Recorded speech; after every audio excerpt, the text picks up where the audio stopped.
Итак, уважаемые господа, новый формат, как мы закрываем форум, так как не все побывали на этих на всех сессиях. Каждая сессия была по-своему интересна. Мы попросили модераторов буквально каждого подготовить буквально на 2-3 минуты очень короткое резюме, основные моменты, что обсуждалось и какие были предложения, посылы. Наверное, начнем вот слева направо. Михаил. Артур, какой язык у нас в дискуссии? Ну давайте вы тогда обобщенный сделайте сразу. Сначала по одной сессии, потом по второй. Я про язык. Язык. А на каком вам удобнее, то на таком и говорите. Oh, Chris. All right, okay. You don't speak Russian. David, добрый день. You're fluent in Russian. No, I think everyone speaks. Maria, you speak English? Well, you can understand. Perfect. Yeah, it's like in Spanish. Like I don't speak Spanish. No hablo español, and they say, yeah, you speak Spanish. That's fine. Good enough. Okay, Mikhail, English, please. Thank you. Okay. So I had the privilege to attend at least two sessions, and the quick summary. So I'm reading just to stay on topic. So I think Kazakhstan is getting more and more attention, coming from geopolitical tensions and the strategic priorities, but so do other countries. So still the priority is to get good mining projects in order to get funding. So geopolitics just create the momentum, but the economics of the project, the quality of the project is still very important. Funding is available throughout the development curve, with one exception, right? And this exception is pre-resource juniors. This initiative from Astana Financial Center is welcome, but I believe the hurdle for the listing of juniors needs to be, revised and, lowered, because, demanding jerk resources for juniors is a little bit of, stretch, I would say. So it limits the juniors' opportunity to raise money. Because of that, juniors are undercapitalized, unable to raise funding locally and internationally, and have been sitting on over 3,000 licenses without any progress. And it moves me to the last point. So probably the state needs to dramatically reduce the regulatory burden to increase the attractiveness, but also think how the state can ensure some progress from the juniors in order to progress these licenses. Otherwise, there is no development. So I think, every participant in this industry needs to do something. The state needs to do something, the juniors and the finance community will come on board. This is the summary of Thank you. So it takes two to tango, right? Okay, so that's the message. Okay, clear. And the message for the states, is it referring to a state of Kazakhstan with a particular government body which actually needs to do better work? Is there any particular references to a particular government body actually which needs to work harder? Absolutely, as always. Not only on taxes as per the previous session, but I think, reducing the burden degree of regulation will definitely help. I think most of us have been suffering from one form of, bureaucracy or another. But I think, if we want this mining sector to thrive, we need to allow juniors, or not only allow, but force juniors to deliver on the licenses they've taken. Perfect. Thank you very much. Chris, you're on the 20-floor elevator speech. So basically, you're just either going up or going down. So you've got 20 floors. Okay, so just wanted to say thank you. I was involved in 2 of the sessions, and I actually learnt a lot from the quality of the presenters, mainly around the topics of innovation, how AI tools are assisting with analysis. Some of the things I learnt along the way were that AI tools are speeding up some of the work processes, but you still are very reliant on the experience of engineers, geologists, scientists to validate the information and interpret the results coming out. Very important.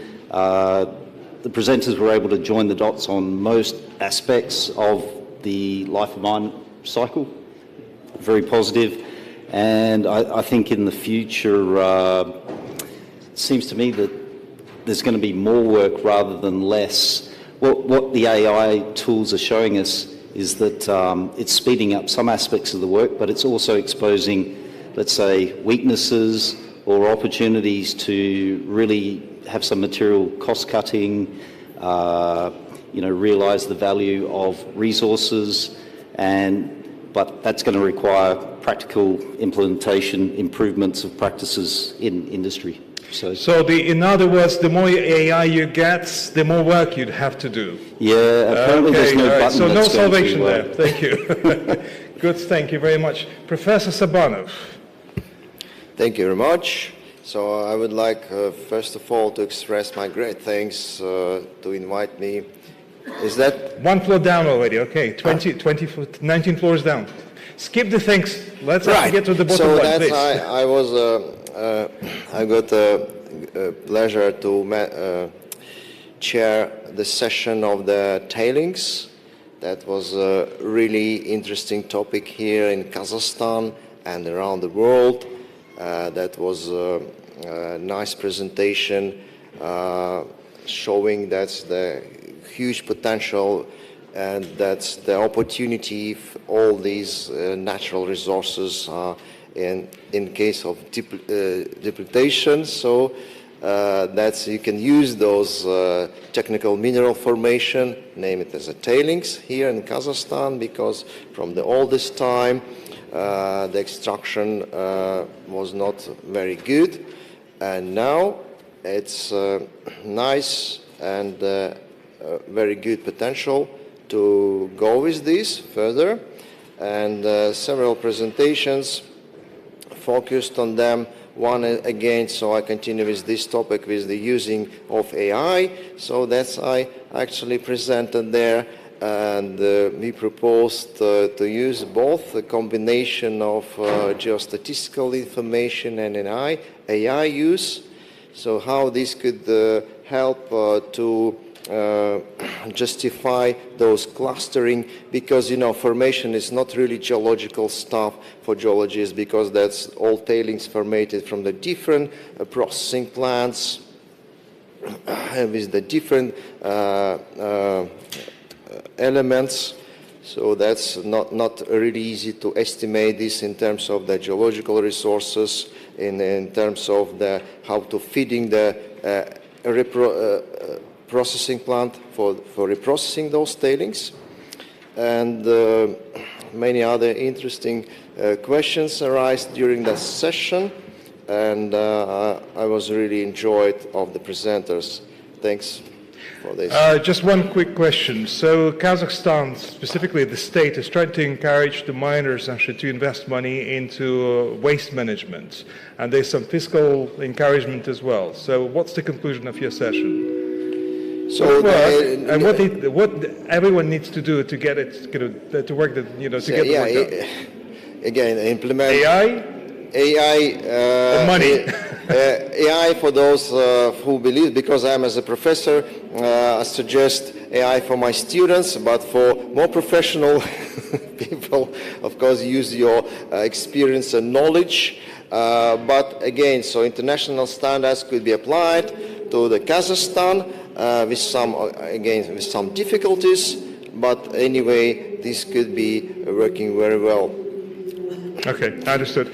Loud and clear. David, 20. Well, okay, you had two sessions, so you could actually allow 30 floors. All right, two sessions. So the first session was discussing the Kazakhstan 2030 vision, which is aiming to develop value-added mining and metallurgical clusters. The driver for this is because Kazakhstan is obviously a resource-rich country, has a limited demand locally, it's landlocked, and therefore the cost of transportation of products is expensive. Therefore, if you can add value, it then can save on the transportation costs, and therefore more of the value stays in country rather than externally.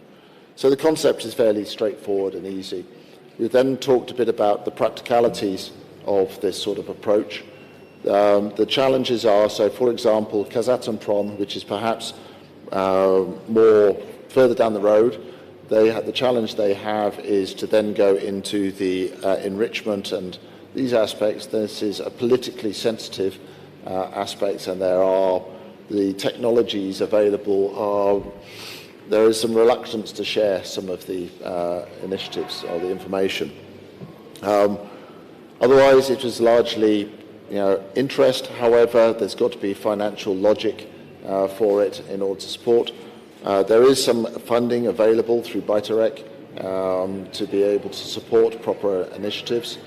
Some of the initiatives are going to be things like developing direct reduced iron products instead of selling out pellets, pulling together the opportunities of the low costs of electricity, low cost of gas within Kazakhstan. So there are some specific opportunities which can be realized, but they need to be thought through, brought together, and encouraged. So at the moment there are some natural forces towards it, but some of it is not quite there and needs to be encouraged. But it's got potential. The key limitation, of course, is 2030 is only 4 years away, and so progress needs to be made. So that was the first session. Sorry to interrupt and give you a bit of a breather. So I'll just reset the elevator button. There were two sexy topics. First one was mentioned in the media a long time ago, November last year, that the bank, actually you had the pleasure to interview, they had $1 billion funds allocated for developing the mid-sized projects specifically related to the critical materials. Any specific additional information was discussed? What's the evaluation process? What kind of projects?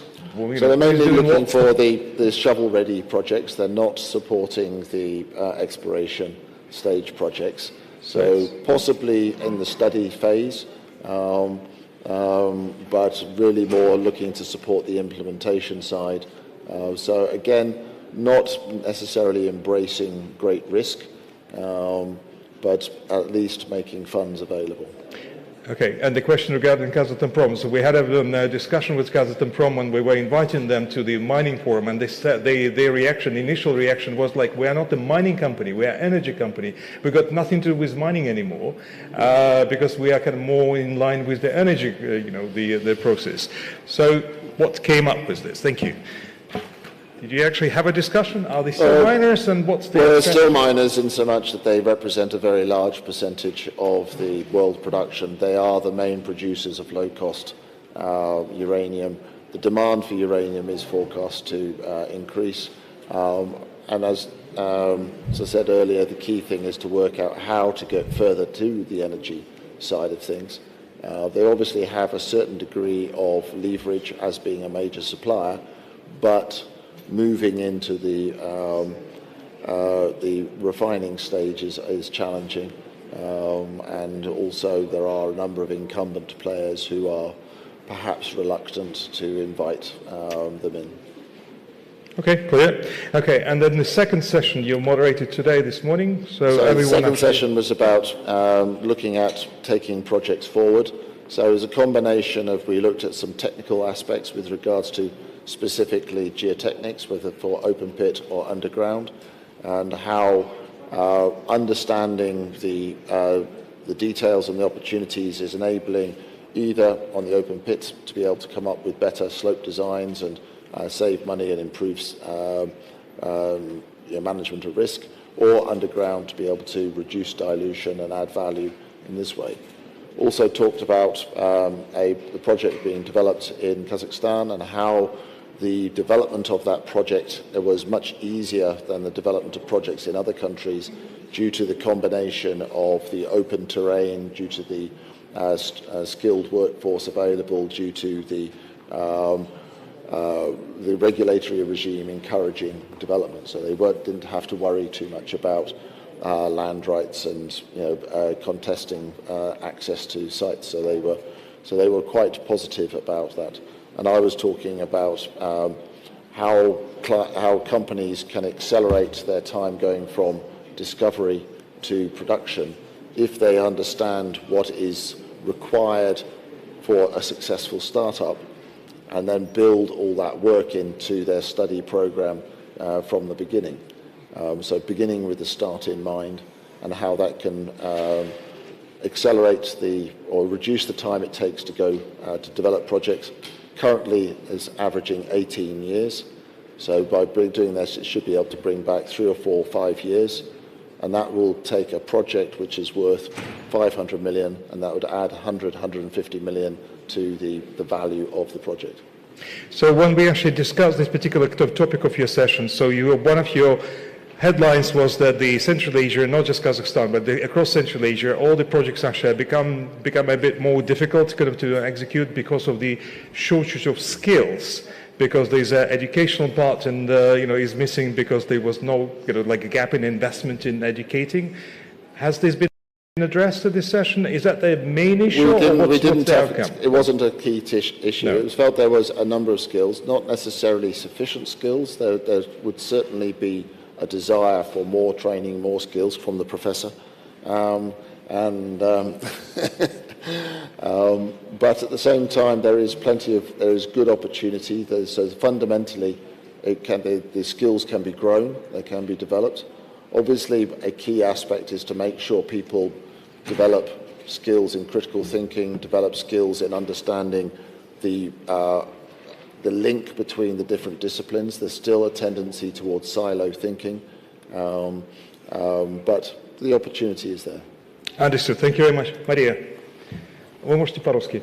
Да, я, с вашего позволения, на русском языке. В этом году наша компания MC Montan была соорганизатором сессии, которая была посвящена теме ESG-трансформация и социальная лицензия в горнодобывающем секторе Казахстана. И в рамках нашей достаточно короткой дискуссии мы осветили лишь некоторые аспекты, которые можно было раскрыть в этой очень обширной теме. И кроме того, когда я посещала другие технические сессии, так или иначе вопросы ESG, они звучали практически на каждой из них. В рамках именно нашего сектора мы обсудили следующие вопросы. Мы поговорили о финансовой оценке экологических и социальных рисков. Мы обсудили вопросы интеграции международных стандартов экологической и социальной ответственности. Мы поговорили о регуляторных инициативах в части обращения с отходами недропользования. Мы посмотрели, насколько важно получить и поддерживать социальную лицензию. Кроме того, мы проговорили, насколько важно оценивать ESG-критерии, в том числе при выходе на международные рынки. И, наверное, по результатам обмена мнениями между экспертами, ключевые выводы можно сделать такие, что ESG – это все-таки не только тренд, это необходимое условие развития компаний. И несмотря на то, что ESG в разных странах оцениваются и позиционируются по-разному, в том числе в контексте каких-то внешнеполитических условий, тем не менее драйверы и реальный фокус ESG-повестки, они уже из бизнес-моделей компаний никуда не денутся. И экологические и социальные риски, вопросы их снижения, ресурсосбережения, энергоэффективность, трудовые отношения, безопасность на производстве. Все эти вопросы, они должны войти в систему управления компаниями и, более того, стать элементом стратегии развития компаний. И, как нам кажется, сейчас уже можно стопроцентно говорить, что нефинансовые риски, они интересуют инвесторов. И мы рекомендуем компаниям не бояться тех изменений и тех усилий, которые требуются для учета и снижения таких рисков. И, кроме того, усиление регуляторных требований, в том числе здесь, в Казахстане, оно подталкивает бизнес к поиску новых эффективных механизмов, которые позволят развиваться компаниям гармонично, как с учетом эколого-социальных требований, так и с учетом экономической эффективности и целесообразности каких-то решений. Спасибо большое. Очень актуально то, что вы там немножко даже перегнали меня. Как раз хотел такой задать провокационный вопрос, но у меня все-таки один есть для вас провокационный вопрос. Один из трендов, который сейчас наблюдается в повестке ESG, это такое вот замыленное, совершенно там затертое такое слово, такое чуть ли не ругательное стало, да? Да.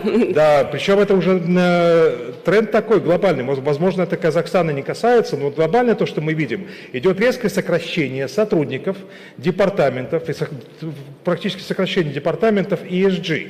Да, то есть вот если там были там целые департаменты, там создавали целые там школы и туда-сюда, но проблемы-то никуда не девались.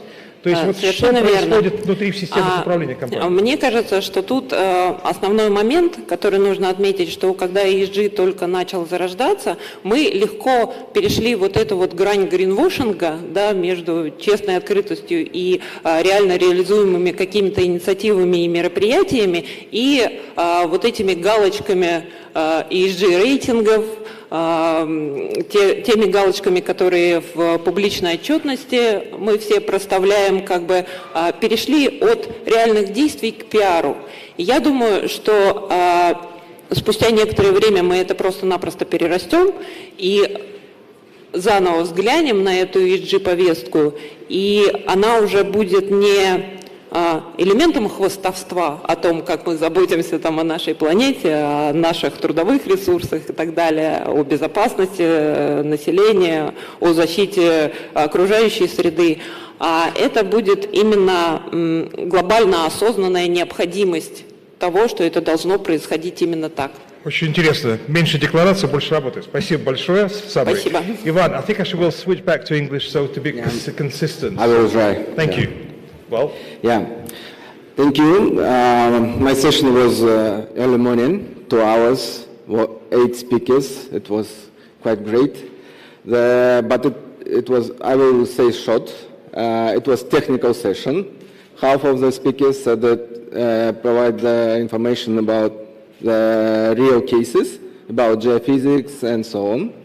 And another half mentioned the importance of the in the prospecting area, that it's very important complexity of the methods before even drill and so on. And geophysics is the main issue, and seismics and geochemistry and so on. Also, one speaker mentioned that sometimes important, even if you already have the report by resources and reserves and check it again, maybe it's a reason to save money or even to have or not have even sometimes a deposit, and maybe change your model, financial model, and your results. And another point what another point what was mentioned, that the investment to the prospecting is still high, but the amount of the new deposits is very low, and maybe it's a reason to the targeting of the prospecting in the already current information, geological old information, and so on. So this is okay. You mentioned that you had 8 speakers. Did you actually manage to keep on time, or you were the ones who overrun your coffee break, so we had to kind of cut the coffee break short because we had a heated discussion? Yeah. If we count the minutes, yeah. we were late. For 5 minutes, but because it was a discussions and so you had some heated discussion at the end, and there was like really agree to disagree kind of thing. Yes. So that's okay. What was it about? It was a question about seismic methods, the new one, and global Soviet Union one methods, and the difference and complicity and so on. So we had to take it outside, and because there was almost like a fight between the professors and the professionals. No, not so fight. It was like impression. It was a very healthy discussion. Yes, yes. Perfect. Correct. Vyacheslav, last but not the least, taxes. Thank you very much. Mike. Yeah, thank you very much. In terms of taxes, In terms of taxes, we identify, I would say, 2 points. Main 2 points is tax burden and tax stability. So what needs to be done? We still need to continue shifting from mineral extraction tax to royalty, which is commonly known as all around the world. So it's just more. The foreign investor more understand royalty, how it should be paid. So in terms of tax base, tax rate, and tax payment date. So first is we need to continue working from the shifting from mineral extraction tax to royalty. Transfer pricing is one of the issue. It's still under development. So it needs to be further discussed how to apply in practice some of the points. So another point is the currency control and dividends payment. Right, all investors come to Kazakhstan for making profit. VAT refund. VAT refund is the main issue. What we see in practice when investors making financial model, that's a huge amount of VAT accumulated. Now it's increased from 12 to 16%. So another, and the main, let's say, point is the stability of tax regulation of application. So we need to predict what will be next year or in the future. At least we need to hear from tax authorities what is the plan for the next 5 years, for example, if possible. Okay, I understand. Where I live, in the UK, in London, actually, we have an overzealous government which is actually trying to tax everything and tax everyone to death. So what's your conclusion from your session? So those measures which have been introduced in Kazakhstan, are they kind of introduced to help the government to raise the money, or they're still introduced to encourage the industry to grow? Is it like helping each other process, or is it like leaning towards the UK model? I'm not actually kind of, obviously, you're not an expert, but I'm just kind of speaking as a taxpayer. Yeah.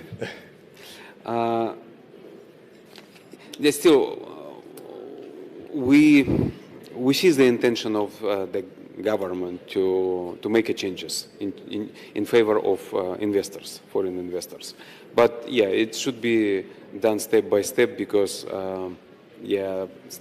payment to the state budget is a payment to the state budget. It's still one of the major tasks of the tax authorities. So the main message to investors: don't be scared of these tax regulations and changes. Don't be afraid to invest in Kazakhstan future. Exactly. At least it's we see some changes. We expect some good changes first of all, and then as I hear from the another discussion, taxes is not the major issues for mining companies. Perfect. Well, thanks very much for the inputs and for the listening to what other people actually were saying, for giving us the summary of the forum. Any final thoughts, suggestions for MINEX Kazakhstan 2027? Any other things actually you haven't actually kind of wanted to kind of say? Remember that you're on the record, and whatever has actually been recorded will be probably distributed in some kind of media. So any final thoughts, any messages, any wishes, any suggestions, any criticism? No, I think it would be good to reflect on the journey that Kazakhstan has come on over the last 10, 15 years since the MINEX conferences have been held. So there's been a certain ebbing or swinging of the pendulum as far as the legislation encouraging investment towards the legislation encouraging domestic players opening up, closing, opening up. So that pendulum is still swinging at the moment. There were some criticisms that perhaps the legislation is going back towards favouring the domestic suppliers, and there needs to be some care about how far that pendulum swings. Otherwise, Kazakhstan will start to lose some of the advantages that the country has got. Whilst that may, not matter in terms of the overall development, I think it will matter because I think that Kazakhstan is on the cusp of a significant boom in development, especially of copper projects and tungsten and other areas. And as yet, the domestic team doesn't quite have all the technologies to define those areas. So just a little bit of care. We've seen these pendulums swing. They take a while to be resolved or to come back into being favourable for investment. And there were some concerns that it's starting to swing back away from external investment. Not fully yet, but there were some concerns of some moves. Okay. I hope actually we'll see you at the future MINEX Forum events. Thank you very much for all the partners and speakers. Thank you.